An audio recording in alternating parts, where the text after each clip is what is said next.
Latest updates ఎప్పటికప్పుడు పొందడానికి big TV WhatsApp channel follow అవ్వండి. లింక్ డిస్క్రిప్షన్ లో ఉంది. గత ప్రభుత్వంలో ఇష్టానుసారంగా వ్యవహరించి ఏది పడితే అది మాట్లాడిన వారంతా కూటమి పార్టీల్లో చేరే అంశాన్ని మూడు పార్టీల శ్రేణులకు మింగుడు పడడం లేదట. వైసీపీ నుంచి కూటమి పార్టీల్లోని ఏదో ఒక దాంట్లో చేరాలంటూ మూడు పార్టీల అనుమతి తప్పనిసరి అనే నిబంధన అమలు కావటం లేదంటూ శ్రేణులు ఆవేదన వ్యక్తం చేస్తున్నారు. మరోవైపు వైసీపీ నుంచి కొనసాగుతున్న చేరికలు ఎవరి ప్లస్ ఎవరికి మైనస్ అనే అంశం హాట్ టాపిక్ గా మారింది.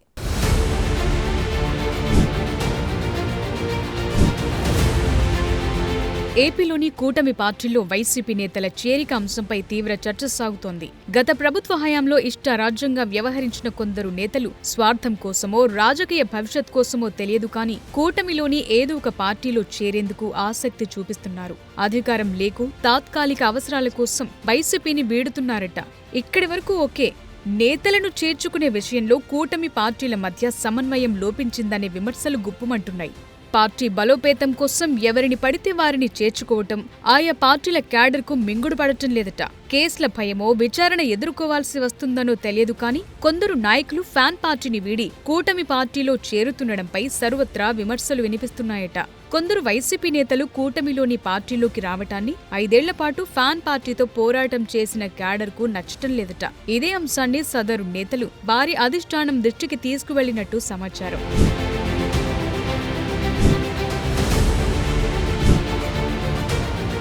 సూటిపోటి మాటలు చేష్టలతో ఆనాడు తమను బాధపెట్టిన వారంతా ఇప్పుడు తమతో పాటు కూటమి పార్టీలో ఉండటాన్ని కొందరు కార్యకర్తలు సహించుకోలేకపోతున్నారట. నాడు తమపై అక్రమ కేసు అరెస్టులతో వేధించిన వారంతా ఒక్కొక్కరుగా వైసీపీకి రాజీనామా చేసి తెలుగుదేశం, జనసేన, బీజేపీని ఆశ్రయిస్తున్నారు. కొందరైతే ఇప్పటికే 3 పార్టీల్లోని ఏదో ఒక దాంట్లో సెటిల్ అయిపోయారు. కూటమిలోని ప్రధాన పక్షమైన తెలుగుదేశంలో చేరేందుకు ప్రయత్నించి సాధ్యమైతే అక్కడ, కాకపోతే జనసేన లేదంటే బీజేపీ అన్నట్లుగా వీరి చేరికలుంటున్నాయి. ఇలా వైసీపీ నుంచి వస్తున్న వారిలో ఎవరిని చేర్చుకోవాలి, ఎవరిని చేర్చుకోకూడదనే అంశంపై మల్లగుల్లాలు సాగుతున్నాయట. ఎలాంటి వారిని చేర్చుకుంటే ఆయా పార్టీలకు ఉపయోగం అనే విషయంలో కూటమి నేతల మధ్య అంతర్గతంగా చర్చ జరగట్లేదట. ఈ విషయంలో వారి మధ్య సమన్వయ లోపం స్పష్టంగా కనిపిస్తోందని 3 పార్టీల క్యాడర్ భావిస్తోందని టాక్.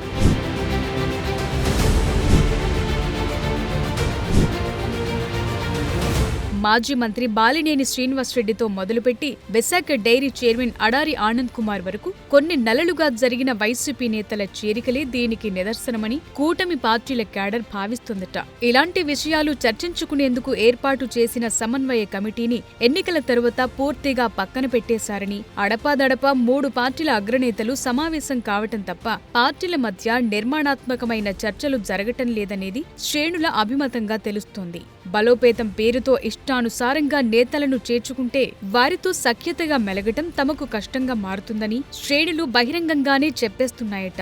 దీంతో ఈ అంశం హాట్ టాపిక్ గా మారిపోయింది.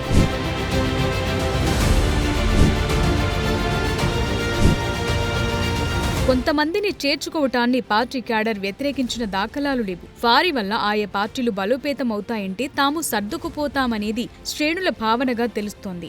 అయితే పార్టీలోకి రావటం, తరువాత కీలకమైన పదవుల్లోనూ వారు కూర్చోవటం మాత్రం తమకు మింగుడు పడటం లేదని ఆయా పార్టీల శ్రేణులు చెప్తున్నాయి. టీడీపీ ఆవిర్భావం తరువాత మొదట్లో కొన్ని సంవత్సరాలు తప్ప 4 దశాబ్దాల్లో రాజ్యసభలో ఆ పార్టీకి ప్రాతినిధ్యం లేకపోవటం ఇదే తొలిసారి. మోపిదేవి వెంకటరమణారావు, బీద మస్తాన్రావు వైసీపీ సహా వారి పదవులకు రాజీనామా చేసి టీడీపీలో చేరటం, ఆ 2 స్థానాల నుంచి తెలుగుదేశం అభ్యర్థులు ఎంపికవటంతో ఆ లోటు భర్తీ అయింది. అందుకే వారిని చేర్చుకోవటాన్ని పార్టీ ప్రయోజనం కోసమేనని క్యాడర్ భావిస్తుందట. ఎవరిని చేర్చుకోవాలన్నా 3 పక్షాలు కూర్చుని నిర్ణయించుకోవాలని కార్యకర్తలు అభిప్రాయం వ్యక్తం చేస్తున్నారు. చాలా సందర్భాల్లో అది జరగటం లేదని, ఫ్యాన్ పార్టీ నుంచి నేరుగా వచ్చేస్తున్న వారంతా ఎవరో ఒక బలమైన నేతను పట్టుకుని ఆయా పార్టీలోకి చేరటం మాత్రం సరైంది కాదనేది శ్రేణుల మాటగా తెలుస్తోంది.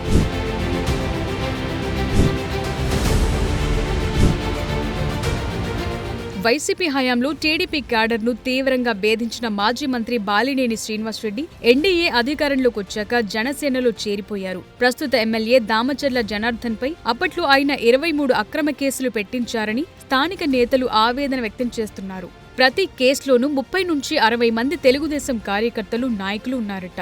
చంద్రబాబును జగన్ ప్రభుత్వం అక్రమ కేసులో జైలుకు పంపినప్పుడు ఆందోళన చేసిన టీడీపీ నాయకులు, కార్యకర్తలు 18 మందిపై హత్యాయత్నం కేసులు నమోదు చేసి రిమాండ్కి పంపించారట. వారంతా ఇప్పుడు కోర్టుకి తిరుగుతుండగా కబ్జాలు, అవినీతి వంటి ఆరోపణలు ఎదుర్కొంటున్న బాలినేని మాత్రం జనసేనలో చేరిపోయారని క్యాడర్లో చర్చ జోరుగా సాగుతోంది.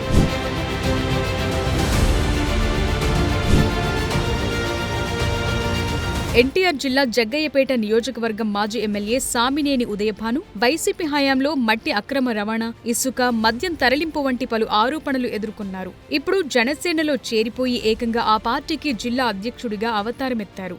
పొన్నూరు మాజీ ఎమ్మెల్యే కిలారు రోసయ్య గత ప్రభుత్వ హయాంలో తెలుగుదేశం నాయకులపై తీవ్ర స్థాయిలో వేధింపులకు పాల్పడ్డారట. ఆయన కోట్లలో అవినీతికి పాల్పడినట్లు ఆరోపణలు కూడా ఉన్నాయి. గత ఎన్నికల్లో రోసయ్య గుంటూరు లోక్సభ స్థానం నుంచి వైసీపీ అభ్యర్థిగా పోటీ చేసి ఓడిపోయారు. ఎన్నికలు జరిగిన కొన్ని రోజులకే జనసేన గూటికి చేరారు. ఇటీవలి ఎన్నికల్లో అనకాపల్లి శాసనసభ స్థానానికి వైసీపీ తరపున పోటీ చేసి ఓడిపోయిన అడారి ఆనంద్ కుమార్ విశాఖ డైరీలో తీవ్ర స్థాయి అవకతవకలకు పాల్పడినట్లు అసెంబ్లీ స్పీకర్ అయ్యన్న పాత్రుడు సహా పలువురు టీడీపీ ఎమ్మెల్యేలు ఆరోపించారు. డైరీలోని అక్రమాలపై విచారణకు శాసనసభ సంఘాన్ని కూడా నియమించారు. ఆనంద్ను కఠినంగా శిక్షించాలని స్పీకర్ సహా అందరూ కోరుతున్న సమయంలో ఆయన బీజేపీలో చేరిపోయారు. ఇప్పుడు సభా సంఘం ఎవరిని విచారించాలి? కూటమి పార్టీలేనా అనే ప్రశ్నలు క్యాడర్ నుంచి వినిపిస్తున్నాయి.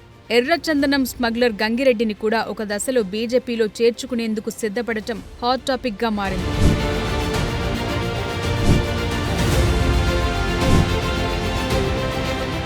జగన్ ప్రభుత్వంలో ఉప ముఖ్యమంత్రిగా పనిచేసిన ఆళ్లనాని తెలుగుదేశంలో చేరేందుకు అంతా సిద్ధమైన దశలో స్థానిక క్యాడర్ నుంచి తీవ్ర వ్యతిరేకత రావడంతో తాత్కాలికంగా ఆపారు. తరువాతి కాలంలో ఆయన సభ్యత్వం కూడా తీసుకున్నారు. భీమవరం మాజీ ఎమ్మెల్యే గ్రంథి శ్రీనివాస్, మాజీ మంత్రులు అవంతి శ్రీనివాస్, సిద్ధ రాఘవరావు వంటి నేతలు వైసీపీకి రాజీనామా చేసి కూటమి పార్టీల్లో చేరేందుకు క్యూలో ఉన్నారట.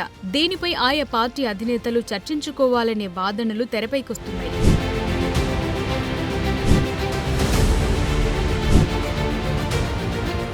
తమ పార్టీలను బలోపేతం చేసుకోవటం తప్ప కూటమి నేతల అభిప్రాయాలు తీసుకున్న దాఖలాలు లేవనే భావనలు కూటమి శ్రేణులున్నాయట. కూటమి గెలిచిన కొత్తలో తెలుగుదేశం పార్టీ నుంచి లోకేష్, బీజేపీ నుంచి సత్యకుమార్, జనసేన నుంచి నాదెండ్ల మనోహర్ కూర్చుని మాట్లాడుకునేవారు. కొంతకాలంగా సమావేశం జరగకుండా ఎవరికి నచ్చిన వారిని వారు ఆ పార్టీలో చేర్చుకుంటున్నారట. లోకేష్ మాత్రం చేరికల విషయంలో మనతో సంప్రదింపులు జరుగుతున్నాయని మంత్రులతో అనటం ఆశ్చర్యాన్ని కలిగిస్తోందట. ఒకవేళ ఎవరికైనా ఇబ్బందులుంటే తన దృష్టికి తీసుకురావాలని మంత్రులకు లోకేష్ సూచన కూడా చేశారట. అంతిమంగా వైసీపీని దెబ్బతీయటమే లక్ష్యంగా కూటమి పనిచేస్తోందా లేదా సొంత బలాన్ని పెంచుకునేందుకు యత్నిస్తోందా అనే విషయం హాట్ టాపిక్ గా మారింది.